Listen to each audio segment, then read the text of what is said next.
Sebelumnya, Assalamualaikum warahmatullahi wabarakatuh. Izin memperkenalkan diri, nama Ledika Putri, NPM 2001001010031. Di sini saya akan mempresentasikan hasil dari jurnal Kaidah Sintaksis, dosen pengampu Andre Tiono Kurniawan, SPM PDI. Yang pertama, di sini saya akan menjelaskan pengertian sintaksis. Yang pertama, menurut Krida Laksana, menyatakan bahwa sintaksis ialah cabang linguistik yang mempelajari pengaturan dan hubungan antara kata dan kata atau antara kata dan satuan-satuan yang lebih besar atau antar satuan yang lebih besar itu di dalam bahasa. Sintaksis itu ialah cabang ilmu bahasa yang mempelajari bagaimana pengaturan dan hubungan kata-kata dalam membentuk frase, klausa, dan kalimat. Yang kedua, unsur-unsur sintaksis. Dan yang pertama, frasa. Frasa adalah kelompok kata yang terdiri atas unsur inti dan unsur keterangan yang tidak melampaui batas fungsi sintaksis. Frasa dibedakan menjadi frasa endosentris dan frasa ekosentris.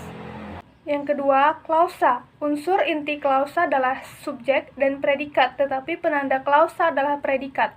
Berdasarkan penjelasan itu, dapat dikatakan bahwa klausa adalah satuan gramatik yang terdiri atas unsur subjek dan predikat.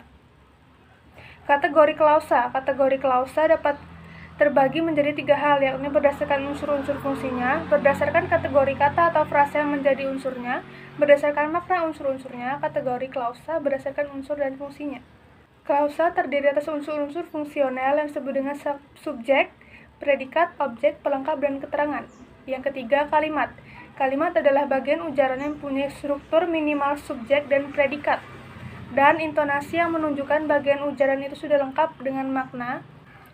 Jenis kalimat terbagi atas kalimat tunggal dan kalimat majemuk. Yang ketiga, fungsi sintaksis. Yang pertama, subjek dan predikat subjek, objek dan pelengkap. Dan yang terakhir, keterangan. Kesimpulannya, menurut Krida Laksana menyatakan bahwa sintaksis ialah cabang linguistik yang mempelajari pengaturan dan hubungan antara kata dan kata, atau antara kata dan satuan-satuan yang lebih besar, atau antar satuan yang lebih besar itu dalam bahasa. Unsur-unsur dari sintaksis terdiri atas frasa, klausa, dan kalimat. Berdasarkan urutan komponen pembentuknya, frasa dibedakan menjadi frasa endosentris dan frasa ekosentris. Klausa dapat dikategorikan berdasarkan tiga hal, yakni berdasarkan unsur-unsur fungsinya, berdasarkan kategori atau frasa yang menjadi unsurnya, berdasarkan makna unsur-unsurnya. Unsur kalimat adalah fungsi sintaksis yang dalam buku-buku tata bahasa Indonesia lama lazim disebut jabatan kata dan kini disebut peran kata, yaitu subjek, predikat, objek, pelengkap, dan keterangan. Jenis kalimat menurut jumlah klausa pembentuknya, kalimat dapat dibedakan atas dua macam, yaitu kalimat tunggal dan kalimat majemuk. Jenis kalimat menurut fungsinya di dalam tata buku bahasa Indonesia disebutkan berdasarkan fungsi isi atau makna komunikatifnya. Kalimat dapat dibedakan atas 4 macam, yaitu kalimat berita, kalimat tanya, kalimat perintah, dan kalimat seru. Sekian presentasi dari saya akhiri. Wassalamualaikum warahmatullahi wabarakatuh.